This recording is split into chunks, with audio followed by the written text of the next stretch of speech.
Hello everybody and welcome to follow Ask Epista series about software as a medical device, and today we will be focusing on the AI and machine learning elements. What would be the things that you could and should consider when developing and validating AI elements or software as a medical device?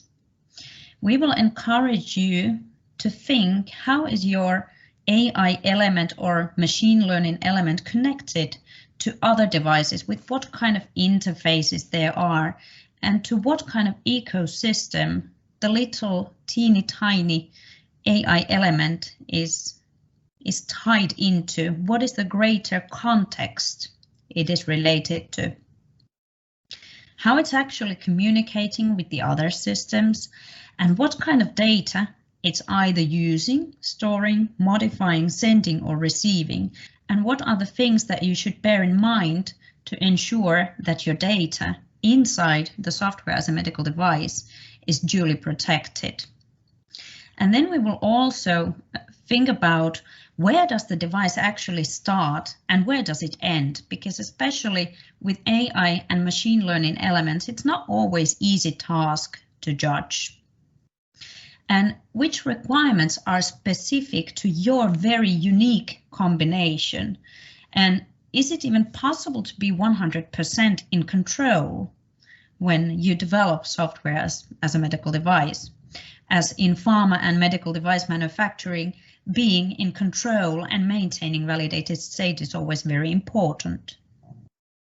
We will also cover what are the relevant quality systems and what would be the best practices there, and are your systems by somehow storing patient information? Hanne, would you like to cover the nature of the AI elements you have seen so far? Yes, when we're talking about artificial intelligence, AI, we are talking about that it may be static or it may not be static. So what are we thinking about when we're talking about a static artificial intelligence element? We're talking about that when you have the same input, you will have the same output. So there is no learning, there is no development in the functionality.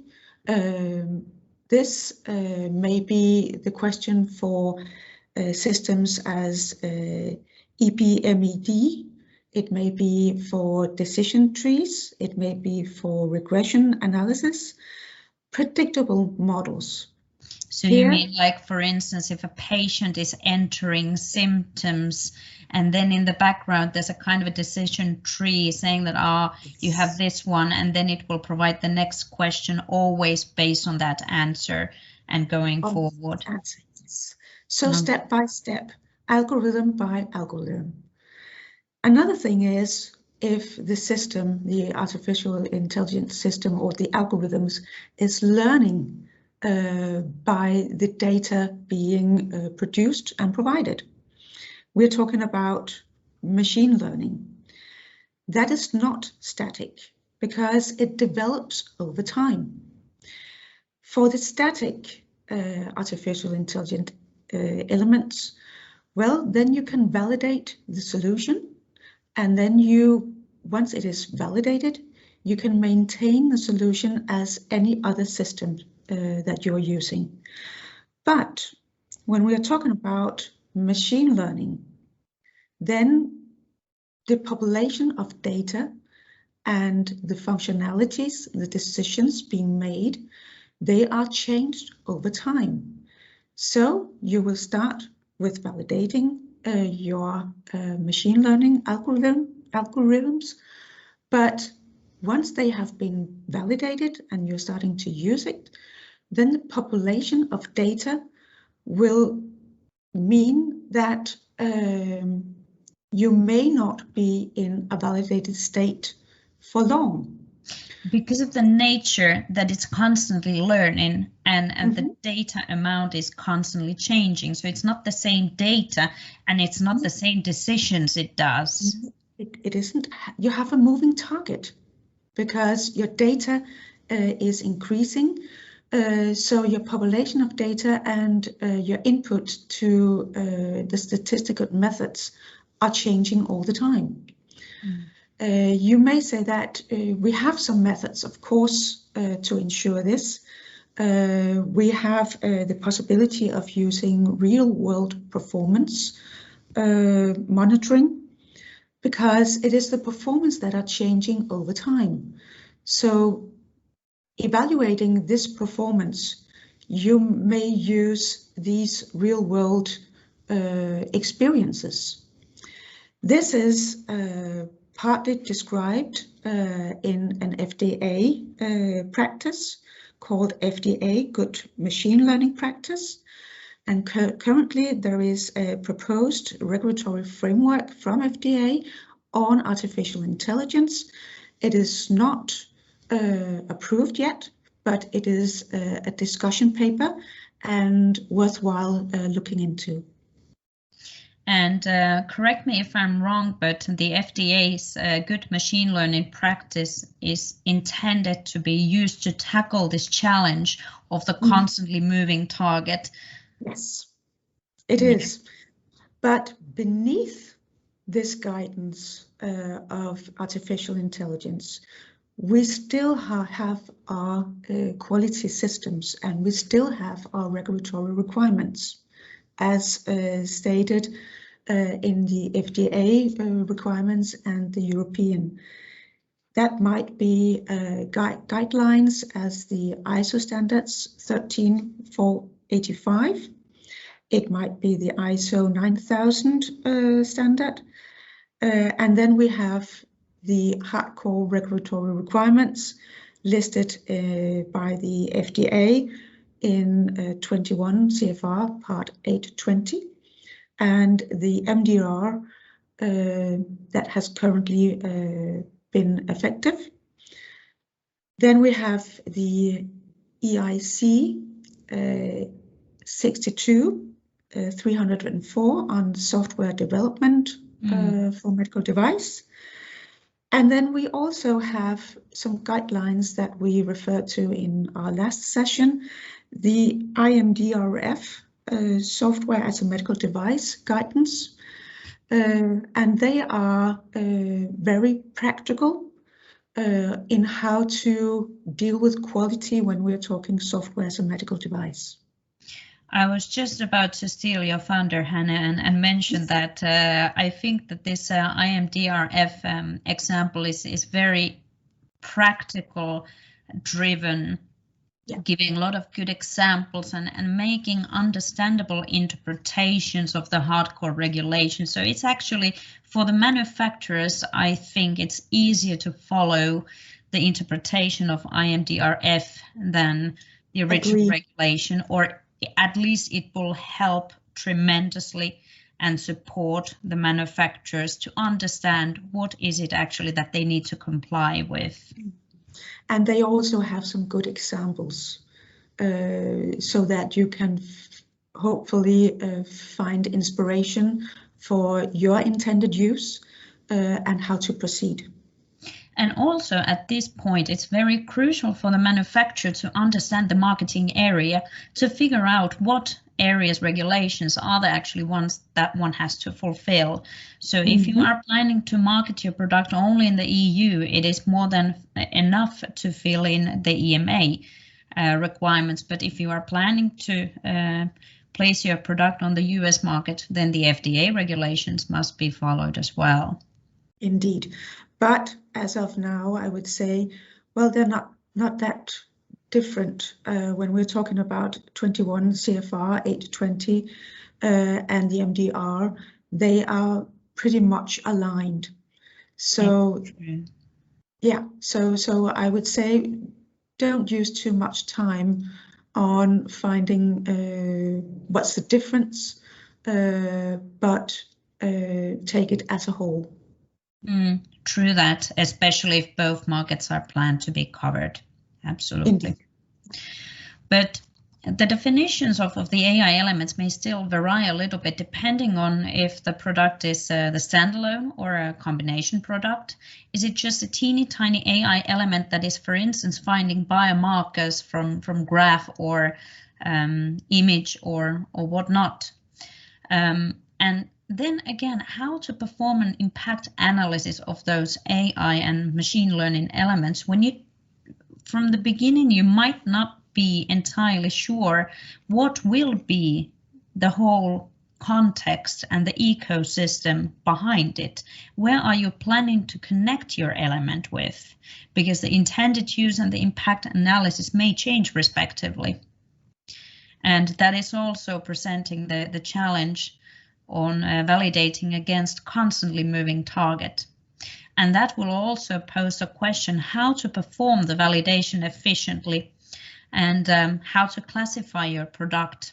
And do you have to reclassify it if you put it into the new context of a use? But if we look at the AI as software as a medical device or medical device software, the AI and machine learning elements have huge potential for diagnosing, managing and treating various medical conditions. So I have seen examples on the market in various very challenging clinical areas, such as cardiography, ophthalmology, imaging, MRI scans, treating sleep apnea, and many others. But yet, as we looked into the previous slide, there are still numerous obstacles in order to be there and how to implement those in daily clinical practice. So we will be looking more into those. You may say that you can divide it into 3 categories, these areas where artificial intelligence is useful. The first is the automation or semi-automation of tasks, where today we are using human resources to do these tasks. We can build these artificial intelligence elements to do the job.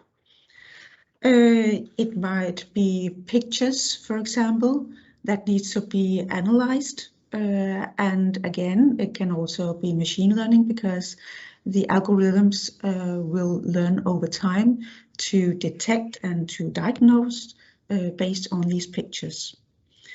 Then we have another layer called mining of large data sets.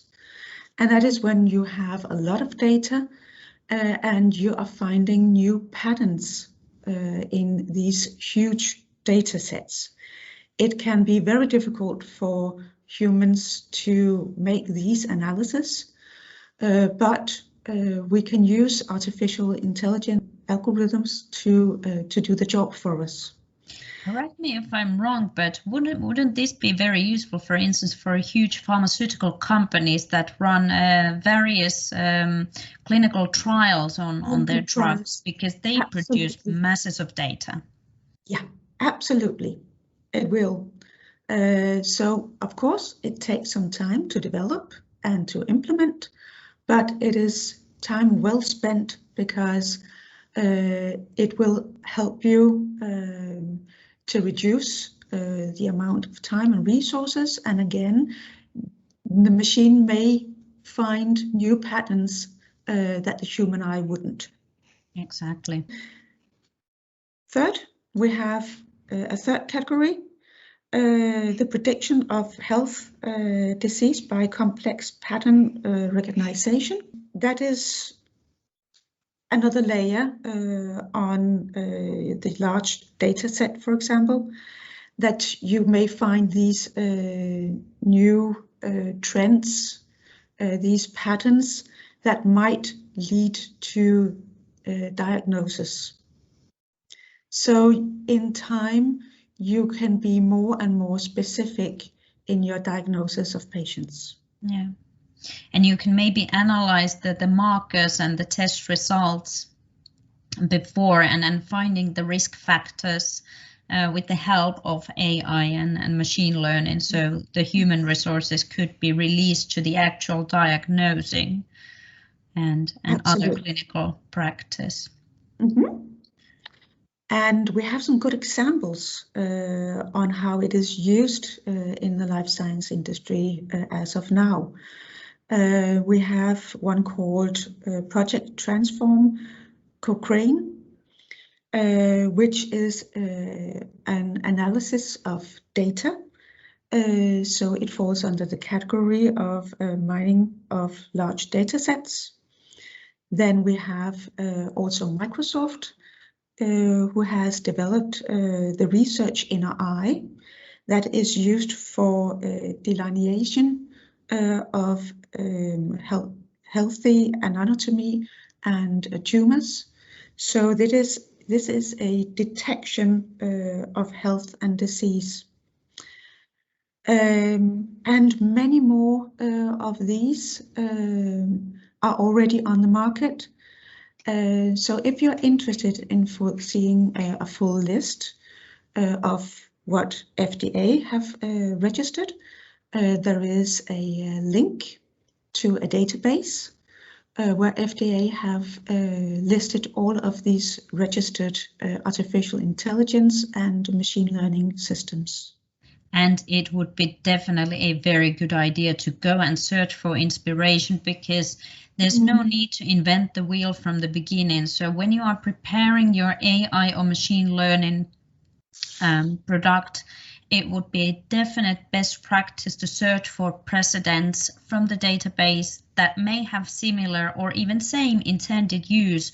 And already from there you can gain and win in your classification time and effort, and be able to make sure that you get it as close to the correct as possible. You might get some inspiration when you have the first thought of such a project. The classification itself will be done by a notified body, but of course the closer you are to the correct intended use and your view on classification, the better, because you can structure the project, the development and the validation to suit as good as possible. True that. And when we think of the ecosystem, as we mentioned, it would be very important to recognize those interfaces, how it is connected to other stuff, what are the functional interfaces, and what could potentially be the performance-related factors, and how the performance could be impacted. That should be analyzed upfront. And then also there's a challenge that you need to consider to which degree your AI or machine learning element is interacting with human. And also this very interesting paradigm, who is eventually training who, and who is learning from whom, and how to de-learn and make them forget the things that has been learned, because sometimes that has to be cleared. It cannot be kept ongoing forever. No. And that is also why it is very important to have in mind how to maintain and how to evaluate the solution. Is it still in a validated state? Yes or no? Yeah, and that would be probably the most challenging question to be answered. Yeah, absolutely. If we just quickly look at the approved solutions and trends from the FDA, do you, Hanne, have any opinion what you have seen so far? What are the trends at the moment? I would say that the trend is that we are using artificial intelligence mostly in the category of automation of processes, and we are using it for analysis of big data sets. This is the biggest amount of systems that I've seen registered, but slowly the life science industry are also developing algorithms to make these artificial intelligence machine learning systems to diagnose patients. But we still have some way to go. We still have some issues about how to validate, how to maintain, what quality systems should be in place. But it has been done. And again, find inspiration in the list before you start. And I think it could be very different from the intended use of the AI element or machine learning, depending on which regulatory route should they actually take. Yeah. So some of them have to have the 501(k) pre-market notification clearance. Some can be guided through the de novo pathway clearance, and some require pre-market approval clearance from the FDA. And this is also the reason why it is crucial to get your intended use and classification as close to be correct as just possible, so that you're not trying to take your product to the wrong regulatory route, because that will be expensive and time consuming then to fix afterwards. Absolutely. Right first time if possible. And if we look at the FDA approvals for the AI-based services in the medicine, as we already discussed with you, Hanne, the areas where it's being used varies from very different medical domains. So, for instance, there are machine learning or AI elements that predict the blood glucose changes, and that would be very useful for diabetic patients to track down their insulin and nutrition and exercise impact on their disease. Yeah, so in kind of the worst case, you need to really dive deep into the nitty-gritty details and look at each parameter, what it's supposed to be doing and what is it going to be used for. And I know that some are actually developing algorithms and validating each of these algorithms as a unique system. And then you can combine all of these validated algorithms to a solution. So you don't have to just have one solution with all the algorithms. You may have them as individuals, and then you can combine them and reuse algorithms for other solutions as well. That's fantastic. That's kind of a building with Lego bricks to make sure that the bricks are fine, and then you just connect them together, and then you validate the whole system partially, but not with full validation rounds. That then makes your validation effort a bit easier. And then if we think what's next and now where do I go from here, what would be your key takeaway, Hanne?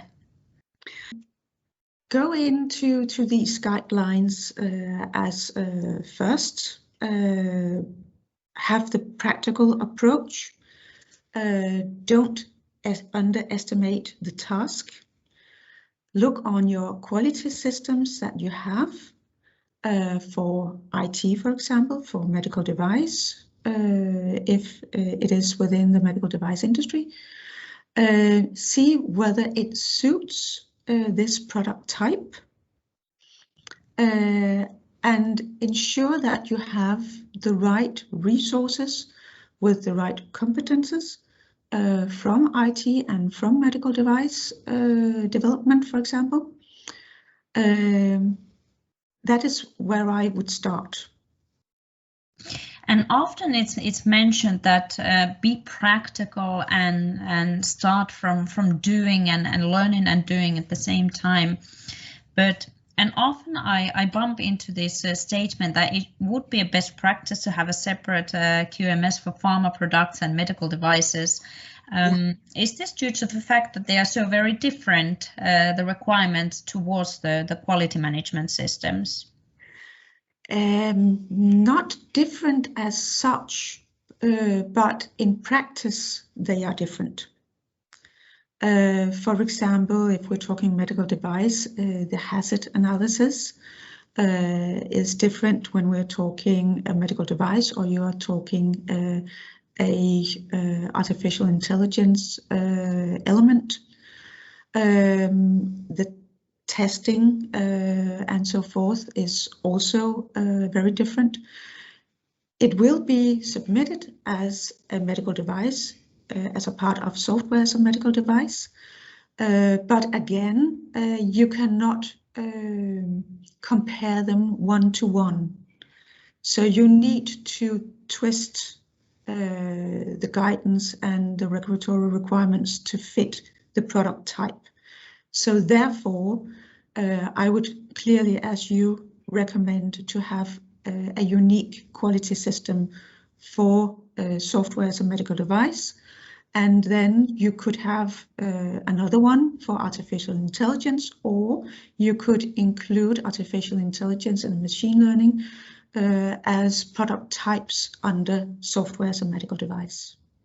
Oh, that's a good point, having the practical example, having them underneath the same structure, but then have a separate sections for it. Very good. And then, as we mentioned, it would be very important to analyze the connections internally inside the product, and then also to the outer world. How is it supposed to be communicating with other systems and devices and so on? And also, what is the population that are supposed to use these algorithms and artificial intelligence solutions? Is it the patient itself? Is it hospital resources? That is also important to have in mind. Yeah. With these closing words, thank you, Hanne. It's always a pleasure to talk to you, and thanks for joining us on this session. And in case you figure out that you would like to hear about some topic related to software as a medical device, AI or machine learning elements, do not hesitate to contact us. We are there for you to add value and help you during your own journey. Absolutely. Thanks a lot. Thank you.